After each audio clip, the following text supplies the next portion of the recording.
Drug overdose deaths soared to over 93,000 in 2020. That's a 30% increase over the previous year. That's tragic and alarming. But beyond the statistics are the stories of real people, people we love, our families, our friends, our neighbors, who share their stories of pain, grief, and loss and suffering through addiction, as well as the stories of those who work tirelessly to combat this devastating epidemic.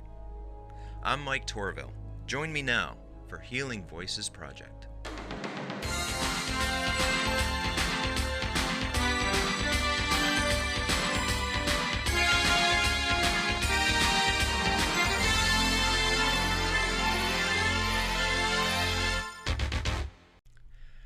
Hello everyone, and welcome back to Healing Voices Project, where we share stories of addiction, grief, recovery, and courage. This week, as a guest, I have Kevin LeBeau, who's become a good friend over the past year or so. Yeah. And today we're dedicating this episode to Kevin's dad, Johnny Paleface. And Johnny and Kevin, obviously, you've had a lot that you worked with your dad, and we'll get into that. But in honor of Johnny, we're asking you to donate to Hope for Holyoke. And it's www.ganderascenter.org. Thank you very much. So, Kevin, thanks for joining. Thank you. If there's one thing I can say about you, is you are the ultimate survivor. Would you say that? Oh, I'm still trying, Turvey, man. Right. But you've got some things you've gone through that a lot of people would never have lasted through.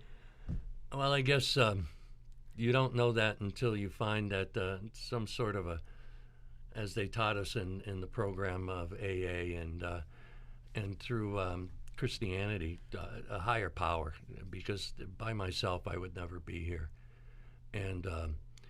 And they put certain people in your life that you could never imagine that would even stick around through most of it. My wife's one of the best they've ever made. Kathy is the ultimate individual, spouse, companion, friend that you could ever ask for. And I believe that many husbands will say that. Mm-hmm. And I know that to be true. We have our good times and our bad times. Mainly, I can count on one hand the amount of arguments we've gotten into, but during my years in the hospital and other health issues, we've had some frustrations and disappointments, but through it all, God's been good to us, man. He's been really good to us, and we're fortunate, and we continue to strive forward, and that's by doing what we do. We both are involved in our 12-step program. Mm-hmm. We're both, I'm an employee at the center. I do this stuff. I do audio-visual, and I love it. I worked in TV forever, and my television background allowed them during the pandemic to get some equipment, and we started doing that.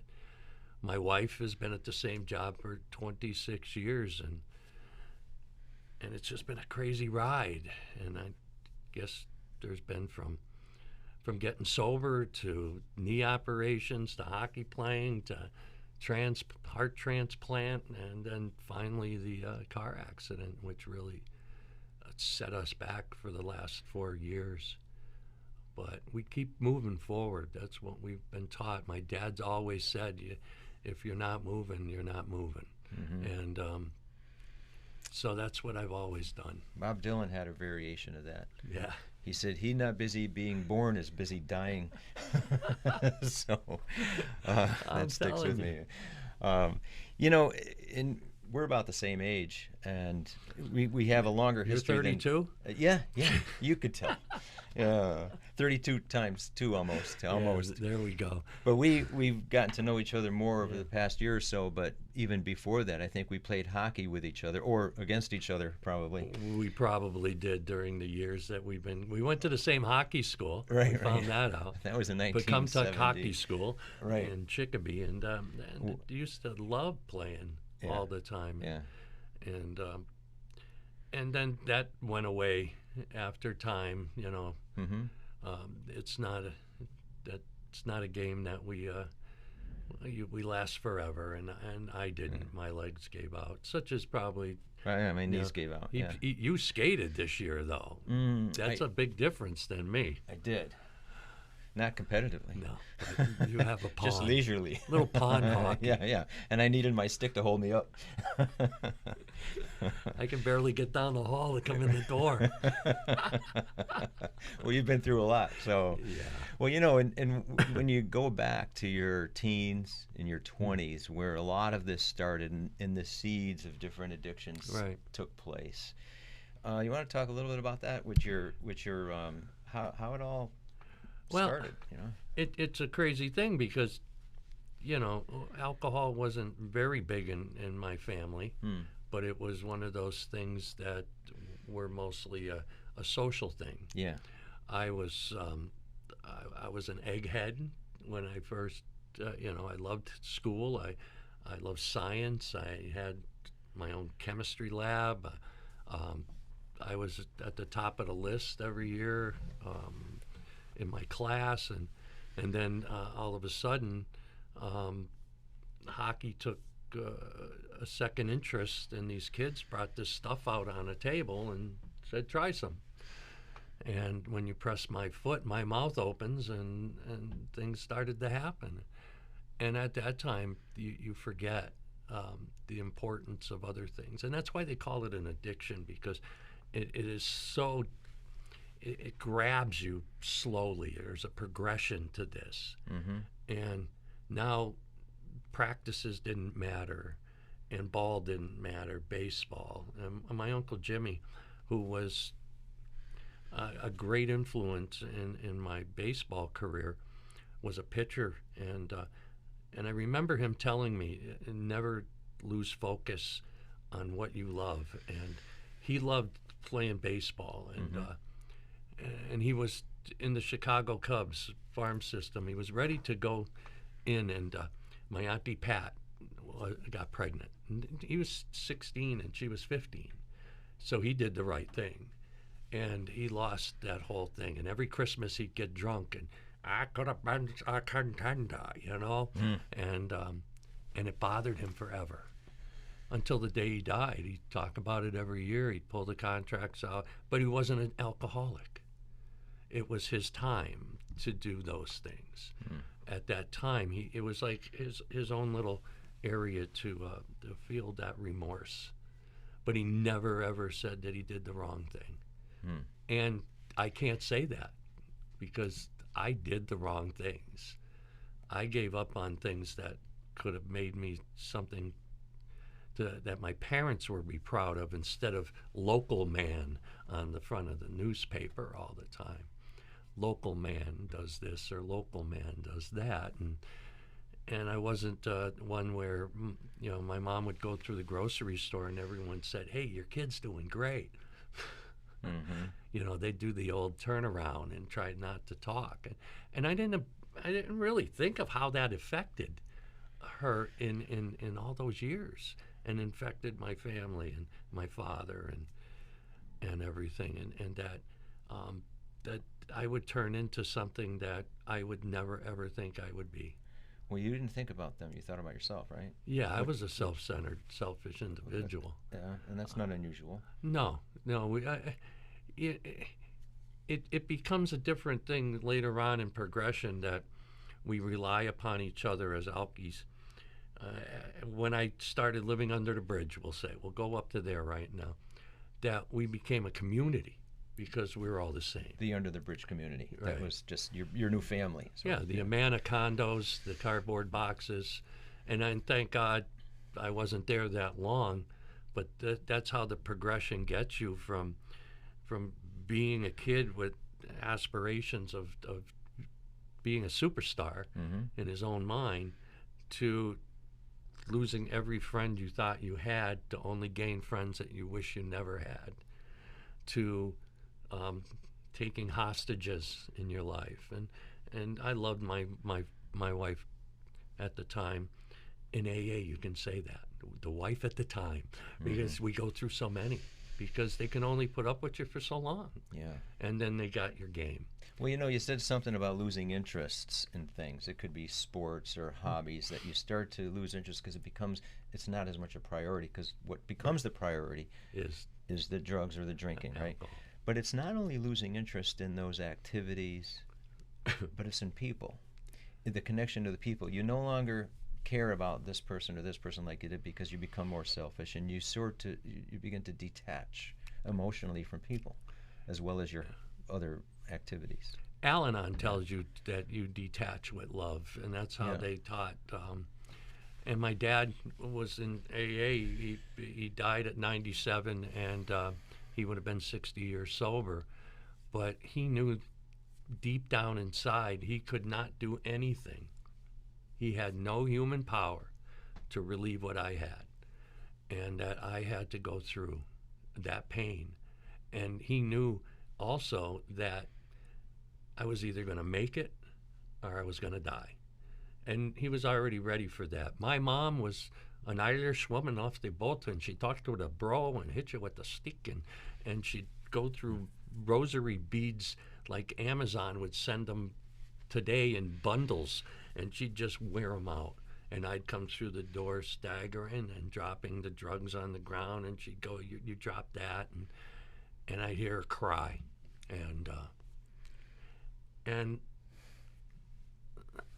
at the end, those tears didn't affect me. And I'm blessed.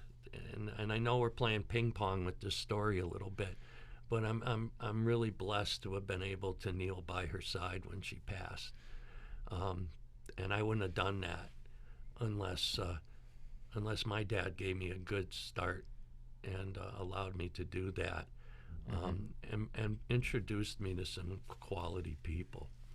So at the beginning, the progression takes over, and now I'm in my 5th year of high school. And then I'm in my 6th year of high school, and I'm getting thrown out of some places.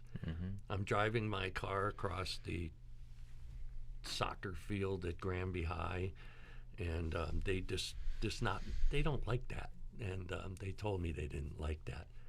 And so the police officers escorted me home. And I was lucky because my dad was in the police department in South Hadley. And so every day he'd look at me and say, another favor, another favor, another favor. And they'd bring you home back then.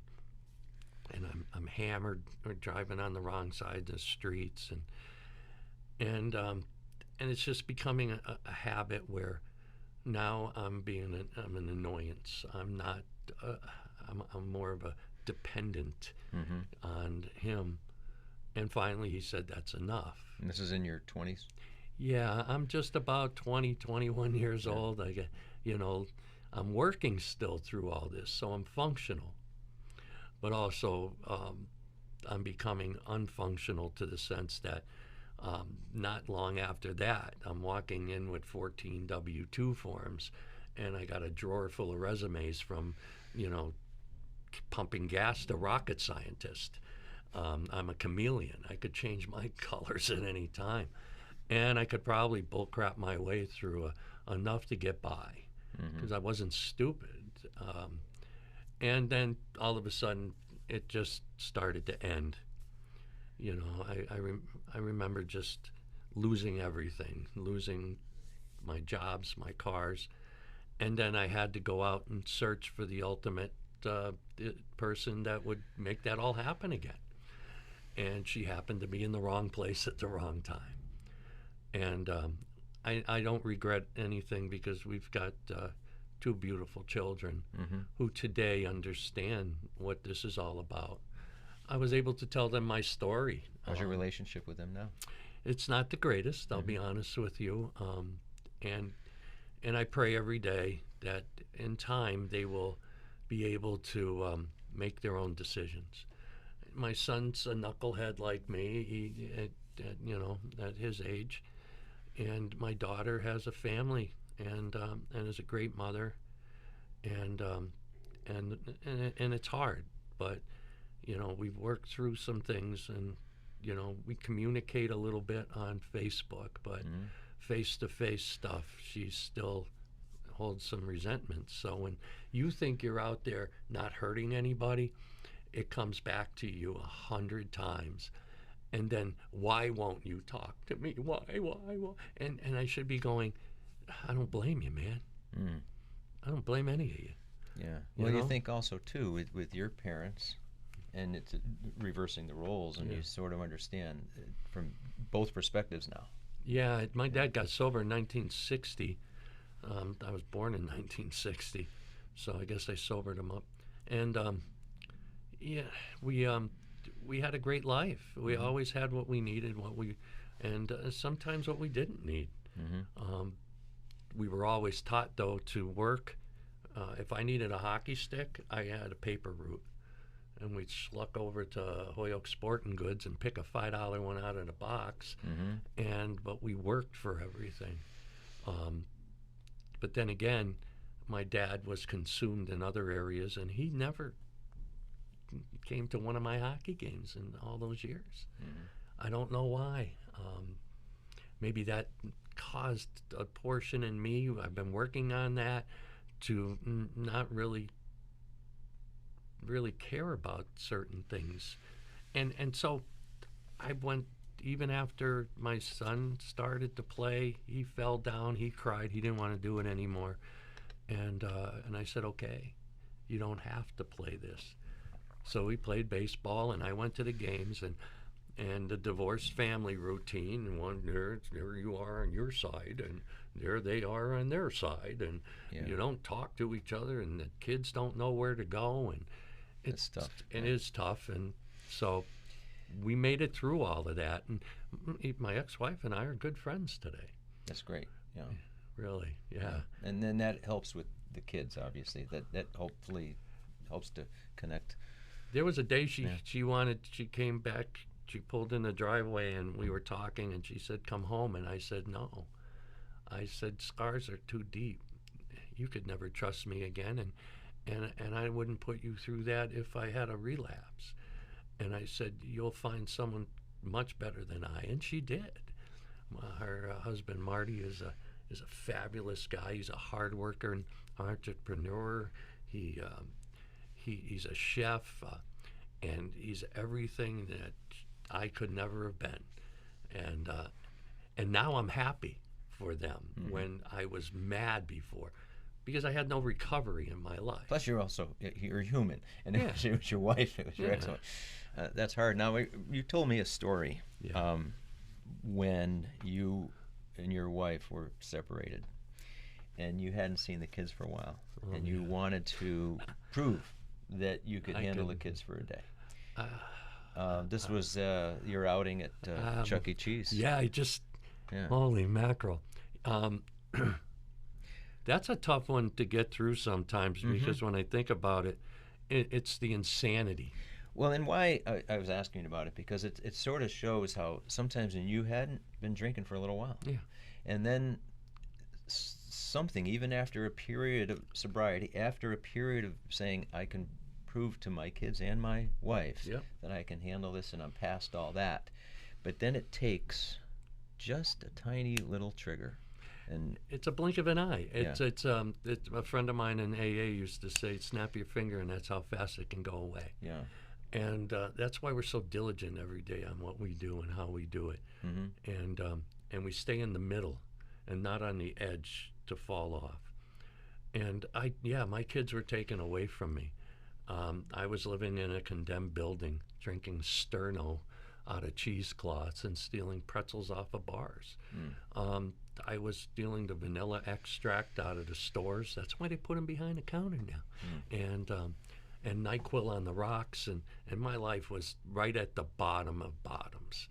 And then one day I woke up, and this thing goes, I want to see my children.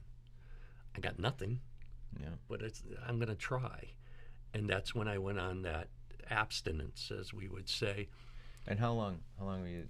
Probably 6 months. Okay. Well, I was I got a job at Rocky's Ace Hardware, Yeah. and I was stocking shelves for $6 an hour, and working in some of the departments, and they would the government would take 99% of that from my children, and I did not care or take it all, and I'd walk everywhere I went or took the bus. And one day I felt that, you know what, I have a place to live now. I'm doing all right. I feel okay. But deep down inside, I'm white knuckling and biting my fingernails and isolating myself because I don't want to go into public. If I go near a place I used to drink in, I know I'm going in there. So I'm really faking myself out. And here I am with a dad at home with 30 years of recovery. All I had to do is say, hey, Dad, how do I do it? Instead, I'm wearing T-shirts that say AA is a great place to pick up drunk chicks and you know, just trying to be that a-hole. Hey, Dad, look at me, not like you. And what happened is that I got to take them on a one-day vacation, and I brought them to Chuck E. Cheese. But now this took some convincing. Oh, yeah. Yeah. It was not easy getting her to say yes. I borrowed $40 and a car, and I got them in the door, and they got the bracelets on, and they got the tokens. I got the last token. I usually carry it with me. The cop gave me, and I'll get to that. But I went right up to the counter, and I went, I'll have a pizza and big sign, beer. And the beer was in much better letters than the soda. So I guess they want you to see that. But I think, and just go back a little bit, you're taking the kids to Chuck E. Cheese. Yeah. You get this pass to do this. Yep. After some convincing, what could go wrong at Chuck E. Cheese? Well, what could go wrong was that I saw that word beer up on the thing, and I said to myself, and I remember this clearly, I'm not a blackout drinker, which would have been better, is that I can do this. I can have one. I've earned it. And I asked for one. And I sat down and I gave them the tokens, and they went and played, and I drank that one. Then I went up and got another one, and I pounded. I never drank beer for taste, only effect. I never even knew it had taste at one time. And then I'm drinking more, and then I got a pitcher because I'm afraid now. Fear is setting in that you're looking at me because I went up 3 times. So I might as well bite it in the pitchers and Save yourself some trips, yeah. boom. And next thing I know, I'm laying on my head's on the table. Excuse me, sound effect. Woke us up. Yeah, and it's on the table, and I'm something's hitting my arm, and it's this mouse with this giant paw, and I said, I don't. One of the Chuck E. Cheese characters. It was Chuck E. Cheese himself with the big giant paws, and he had my kids, and he says, "Are these yours?" And I said, 1, don't touch me, and 2, I'm trying to focus to see what those are my children, and he hit me again, and silence and anger. There's nothing in between. There's no conversation. There's just me diving upon him in the middle of this giant floor, and I'm in an all-out brawl with this mouse, and I'm getting my butt kicked because he's hitting me with these giant plastic paws, and I got in a few good shots, and then all. But just the spectacle of that. Oh God, I didn't even know the place is packed. I don't even care who's watching me, and all of a sudden I got up and I started beating on him, and I'm pulling his whiskers out and the plastic nose, and next thing I know, I got dizzy, and he got back on top, and next thing I know, I'm waking up to a police officer putting handcuffs on me, and I'm going to jail for assault and battery on a mouse. And so they take me in this room, and I put the quarter in the jackpot Jesus machine, hoping I get 3 halos, and I didn't get the 3 halos. And this cop who gave me this coin is in that room, and he handed me this last token. He says, "This is all that's left from what you did. Please keep this." And I still have it. And he said, "You're a disgrace to your family and friends." I think he was in recovery because he used that language. And he says, "You got one phone call, and I'm taking you to jail." Well, I call my dad, and I go, "Hey, Dad, I'm in Chuck E. Cheese. I got arrested." He said, "Go sober up." And he was going to hang up. And I said, "Please don't hang up." Bubble snot, everything. Instant sobriety at that point in time. Your mind sobers up. And he says, "What happened?" And I told him, and they'll let me go if you pay $587.18 for the head. And he talked to the guy, and he talked to the cop, and cops talked to cops. And so he told me not to move. And the only reason he'd come if Karen came too. And I said, "Don't call her, man. She has to. She's got to bring her children home." And I knew that it was over. At that point in time, I knew it was over. She was going to come, take those children away from me for the rest of my life. And a funny thing about it was that I wish I stopped that day, but that was a great thing to go on for a couple more days and use that story for free drinks all over the place until I just couldn't do it anymore. I fell on my face, and I lost everything again. Yeah.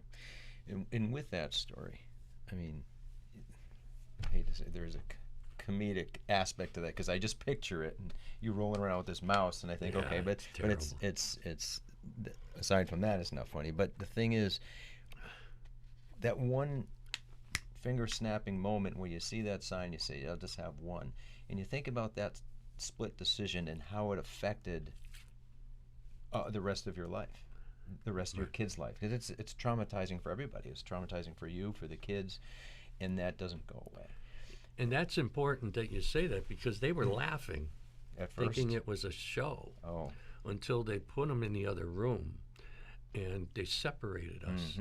And I never once, and this is honest to God, and I'm ashamed of this, I didn't think of them. I thought, how I get out of trouble. I never thought of them. And that's why that cop thought I was a disgrace. He said, "You don't even know where your kids are right now, and you really don't care." And he was right. And he looked at me, and you can see that in someone's eyes.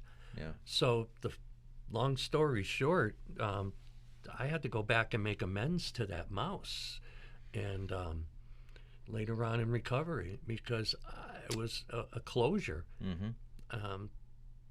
I'm done with it.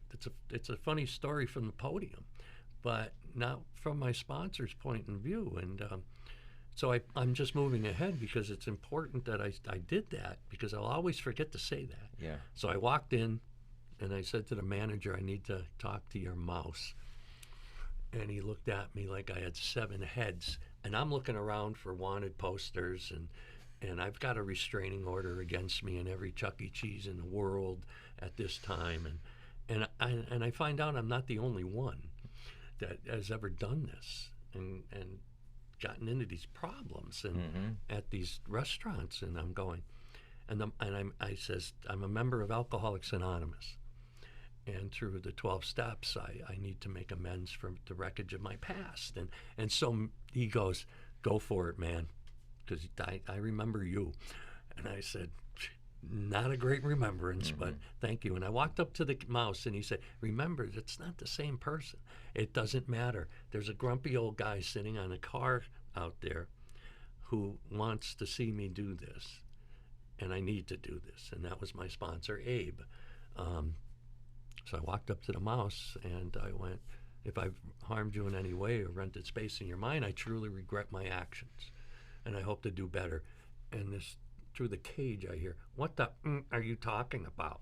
And I went, "Wow, am I a dope?" And I walk out, and this is how experience can benefit others. And this is why I feel that any type of recovery center or programs or 12 steps really need to be in someone's life early on, and maybe forever.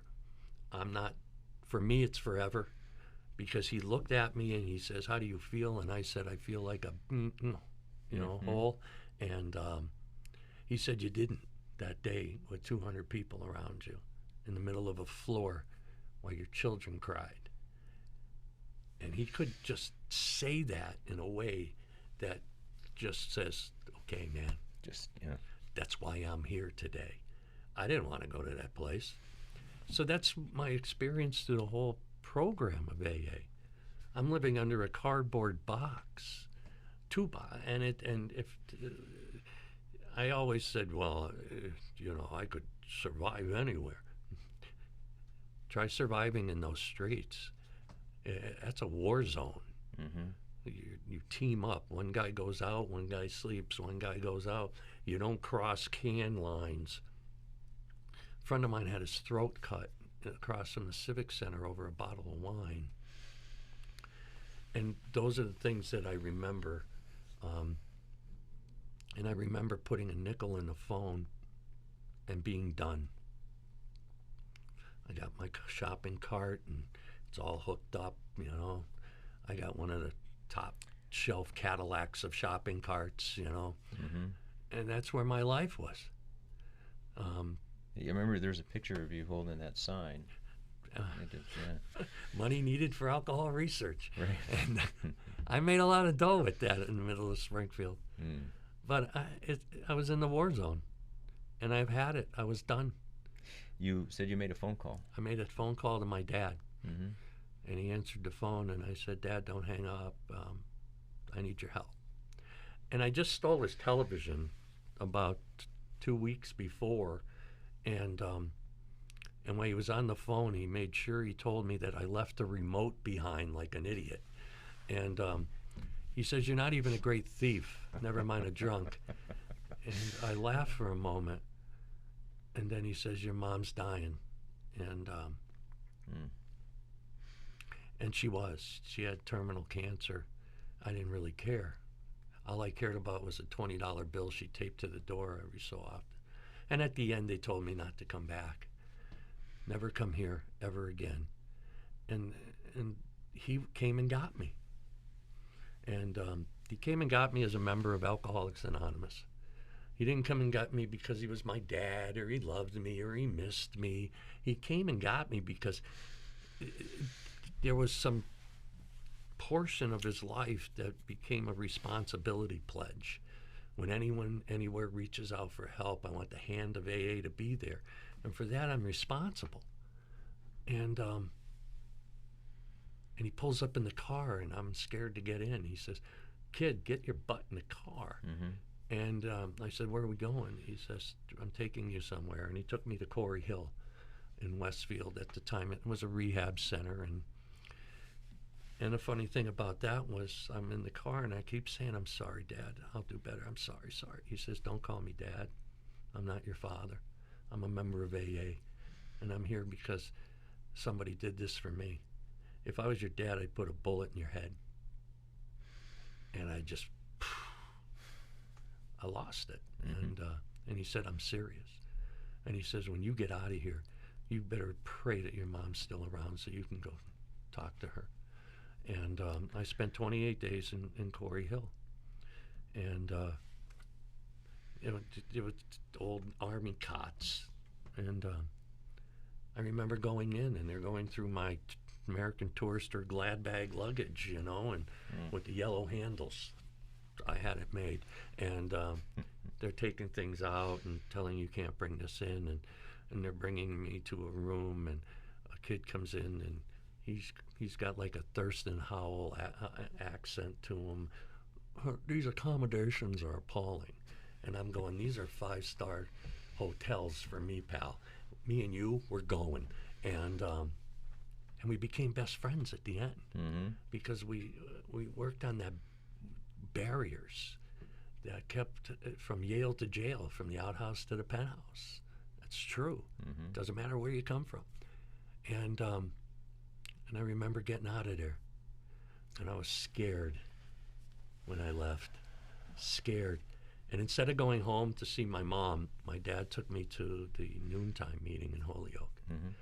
And I thought I'd get a whole new wardrobe to go out in. No, I had a red shoe and a white shoe on, and I've had the clothes I got out of the Goodwill box because we used to sleep in them. Mm-hmm. And I went to this meeting, and this man, I'm leaning against a wall, and this guy comes out, and his name's Chip. He's gone now, God bless him. He saved my life, along with many others. And he says, what's going on, kid? And I said, what's this kid stuff, by the way?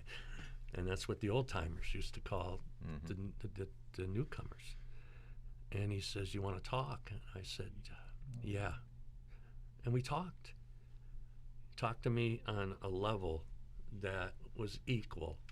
He wasn't up here, and he didn't make me feel inferior. Mm-hmm. And because I probably would have ran to what I know that works, and that's a package store and alcohol.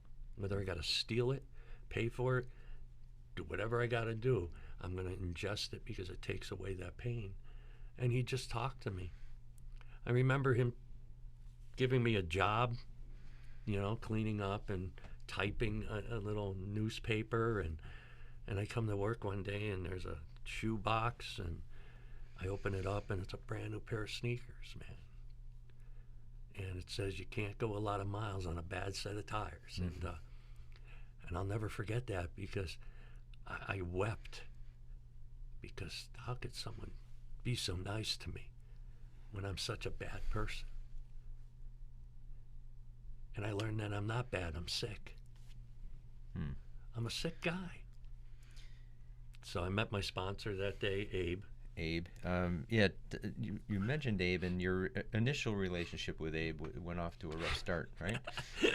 Yeah, he gave me the speech, which this is a PG audience, so I won't really give you too much, but I was introduced to him, and he wanted me to do certain things. So we went to this restaurant, the old Holyoke Diner across, next to the Ivory Billiards. And he says, do you want to get sober? And I said, yeah. And he says, well, don't slide your ATM card down the crack of my and think $20 bills are going to come flying out of my mouth. I'm not a patient, bartender, doctor, lawyer, financial advisor, marriage counselor, and employment agent. I'm not a taxi cab, which is going to pick you up every night and get you where you got to go. And I'm certainly not going to come and make you a hot cup of cocoa at midnight because you're having a moment. You want to be a man, and you want to live, and you want to live sober, then you follow what I do, because I'm pretty good at it. I know it. And then he had yellow pages, and he flew them across the room on the table, and he said, all that other stuff's in there. I know this big book, and I'm going to give you this. You want that other stuff? Look it up. And I followed those rules, and then I had to walk to Belchertown. Well, he told you to meet him at 9 o'clock. Meet him at 9 o'clock, and he lived up in Lord Jeff's apartments in Belchertown, and I was sleeping on the floor over in Chicopee on James Street Hill. And he says, can you be there tomorrow at 9? I says, can you pick me up? He said, well, you just forgot what we're talking about. And I went, well, I got to walk. He says, well, leave early. Chicopee to Belchertown. Yeah, it was in 90-degree weather. Mm-hmm. So I said, okay. And I did it. And I got there 5 after 9, and I banged on the door, and he opened it up, and he said, Kevin, I told you 9 o'clock. And he closed the door. And I went, what the is wrong with this dude, man? Boom, boom, boom. I'm here. He said, I told you 9 o'clock. Come back tomorrow. And I banged again. He said, do it again, and I'll call the police. And I went home, and every word under my breath we're not going to be able to say on TV. But George Carlin said them perfectly at one time. And all the way home. And I said, I'm going to go back there in spite. And I did. And I was early. I said, 9 o'clock. It's 5 of 9. I said, yesterday I'm late, today I'm early. And he slammed the door in my face again. And he had this method. It was all a method of breaking you, to making you realize something. And Abe was a Native American, such as myself, and he also practiced Buddhism. And he had an altar, and I learned that after that he prayed before each person came in the door to respect them. So 9 o'clock, I got the Mickey Mouse watch on, and he opens up. Hey, how you doing, Kev? Nice to see you, man. Come on in. And I Like went, nothing ever happened. I went, what the hell's wrong with you? Are you a psycho? And he says, kid, let me tell you something. The world doesn't revolve around you. You think it does. If you thought the world revolved around you so great, you wouldn't be under a bridge. And I know that because I lived under one. And he started on me on how I should respect people, respect their time. There's only certain things you can't get back in life. Your words and time. That's it. And at the end of the day, I knew what he was talking about. And it was worth every minute of every hour. Both trips. And he didn't give me a ride home. And I walked home. And from that day on, I never asked him for one. He picked me up a couple of times, and we'd go to a meeting together. But there would be 5 feet of snow on the ground, and I'm trudging through it, and the car goes by, and a wave, and it's him. And I'd get to the meeting hall over in Holyoke, and he'd go, brisk walk today, wasn't it, Kevin? Brisk, very brisk. And I said, yes, Abe, it was, but very fulfilling. And I had a lot of spiritual time. You know, he says, don't bull crap me. It was cold out there. and I followed the rules. Yeah. And I was with him for 15 years until he passed. And I was blessed enough to hold his hand when he died. And circle back to I'm just in AA, and he's helping me out, and my mom's going. It's her time, and I don't know what to do. And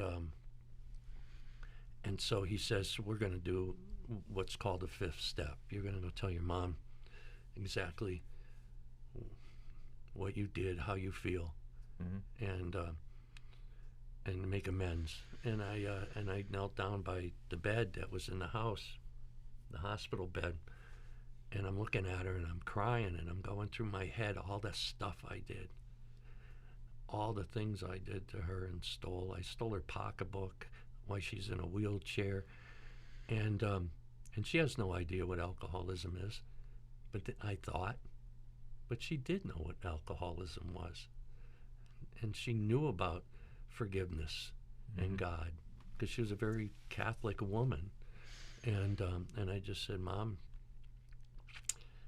I'm sorry. I'm sorry for what I did to you. And Abe's behind me. And I pull out this piece of paper, and he grabs it, and he crumples it up and throws it on the ground. And he says, this isn't a script from Hollywood, bro. Start talking from your heart. And I did. And she looked at me, and honest to God, she said, you're my son, I'll always love you. And she died.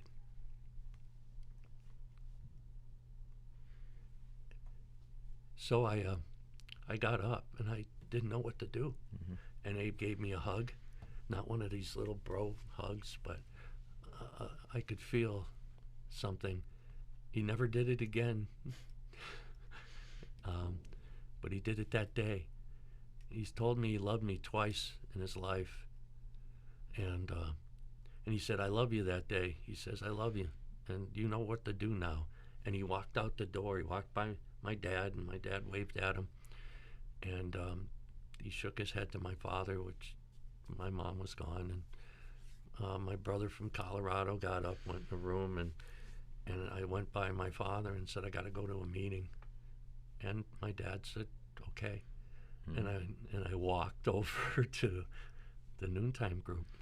And when I walked in, he was sitting there, and he said, "Come here." And I go, "What?" He says, "This is not about you today. So don't make this meeting about you." Hmm. And I didn't. Nobody in that room knew my mother died except me and him. And so, long story short,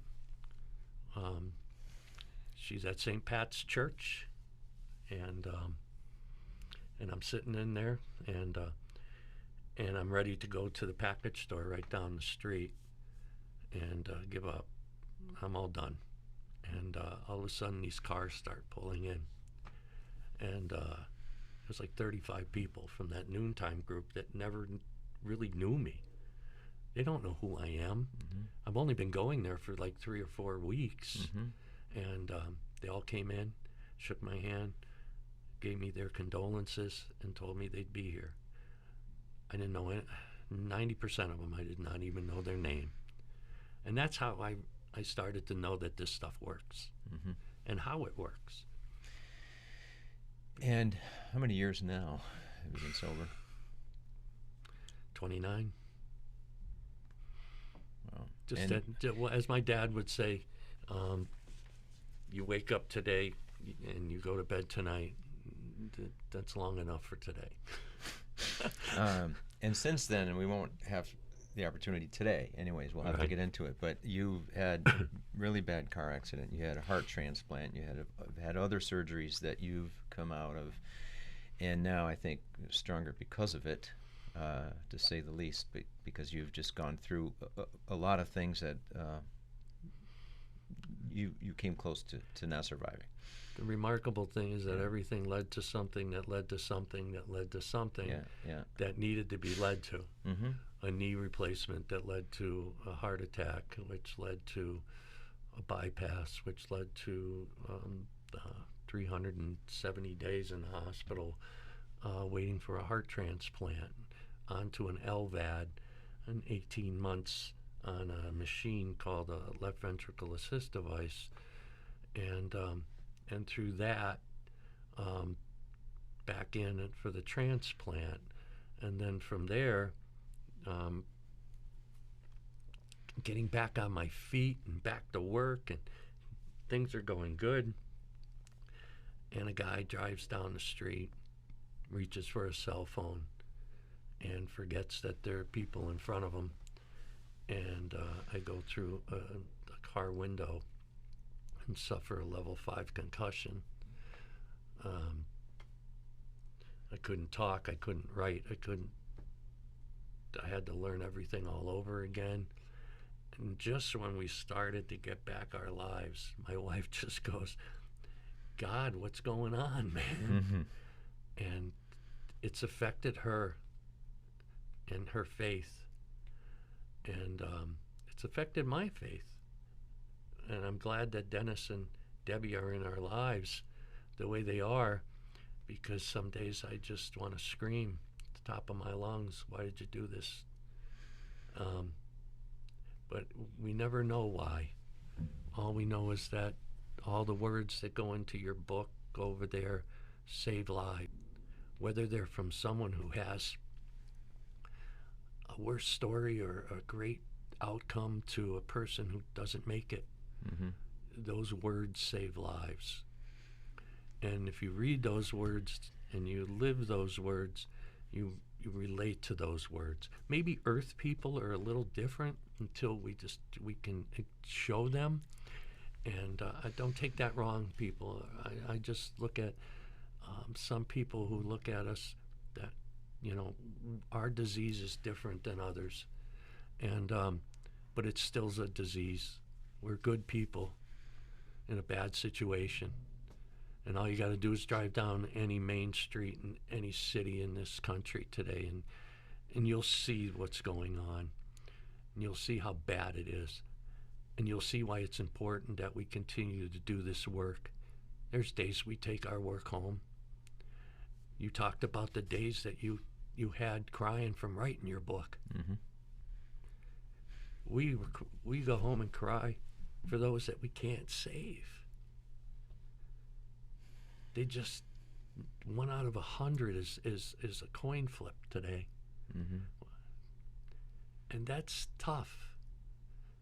It's really tough. But every time we're able to read from your book a story out of that and identify with that and explain it to the new people that are coming in to the center daily just for a cup of coffee or some interaction. Yeah. While the other people out there are passing them by or walking across the street, we're grabbing them. Mm-hmm. And that's our work. That's what God wanted us to become. You talked about words that save lives. I think a lot of your words will help to save lives too. You do it every day. We try to do it every day. Mm-hmm. Some days, the concept of leaving yourself at the door is where we leave our problems at the door, because ours, it's like in AA we call it Rule 62, and it's called don't sweat the small stuff. Mm-hmm. Because it's all small stuff. So when I do that every morning and my feet hit the floor and I ask God for this day to be useful, and I go out, and because of my brain, everything's in places today. My wife sets up this little maze, but the first thing I do is I look on the fridge and I see Frankie, who's my donor, and I say, I love you, man. You're my hero. To check that dotted line, to say that you'll give somebody the gift of life, Mm-hmm. that keeps me going.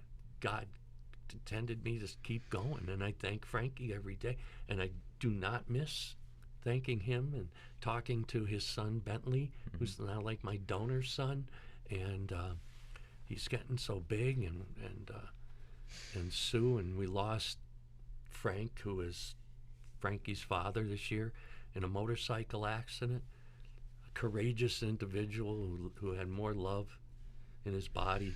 At first, we kind of didn't connect, and then we did, and I turned into his son. Mm-hmm. And he threw his daughter off the back of a bike in a big accident and saved her life while he took a telephone pole. That's heroic. Wow. He knew it. That's Yeah. those are heroes in my life. My dad was my greatest hero. When I left our Native American heritage, I used to be a little kid chasing feathers around the reservation powwows, and he would always come back, and be there. And at the end, I was able to go back to the reservation and take care of certain things and sit down with medicine men and spiritual people and tell my story to them. And at the end, he says, "Will you sponsor me?" I says, "Dad," he says, "I want what you got."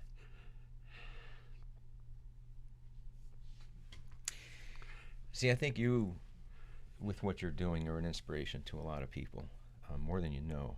And I think that's also due to the examples that were set for you with Abe, your dad, and several others that did that for you, and now you're doing it in return in more ways than you probably will ever know. And whether it's, and I think about the book, this podcast, your efforts, there's so much that happens that we'll just never know. Well, after 20 years of working in AA, I finally decided to retire from my job at the what we call the Western Mass Intergroup office, the central office of AA, and I was brought in there by a man named Marion, who was my service sponsor, and that's why it's important to have these people in your lives. And I stayed and I worked that job until. I'm going to be crying then, but December 31st is my last day, and my wife says the divorce court, the lawyer's on speed dial if you try to go back January 1st. And I went, okay, baby, and I haven't talked about her enough, but if I can just say that she is the most important person that I'll ever have in my life. God gave me a good one. She could have ran a long time ago, but I can never. I hear her cry sometimes in the bedroom because of, everything that's going on, and there's not enough money in the world that can bring back to certain things that you've lost, but it makes us stronger. And I think you're hopefully going to make other people stronger. Yeah. And that's what you're doing. Well, I really appreciate everything you shared, man. You're my dude, man. I love you, bro. Well, it's. I can't tell you what it's meant to share all that we've shared over the past year or so, and we'll just keep this going, and even after January 1st. Yeah, well, I'm staying at the recovery center. Yeah. I'm actually I'm going to call you that day too. I'm going to stay there, but I will be leaving the other office, and spend some more time rebuilding some things from the past, my children and my grandkids and everything else, and taking more time to spend with my wife, who has been very gracious of her time over the years by giving hers to me for other people. Yep. And she understands that because she's also part of our fellowship. And she don't mind me saying that, because she works as hard at it with other people as we do, and she volunteers at the center, and that's what we do. We need people to come down and volunteer at Hope for Holyoke. We need people to come down and be members. As I would say on my podcast, get off your beanbag chair eating Cheetos and dial our phone number at 561-1020. All right. Well, thanks for sharing all that, and thanks for listening. Thank and you. remember, healingvoicesproject.com, and also if you'd like to donate in honor of Johnny Paleface at the GanderraCenter.org. Thanks, everybody. See you soon.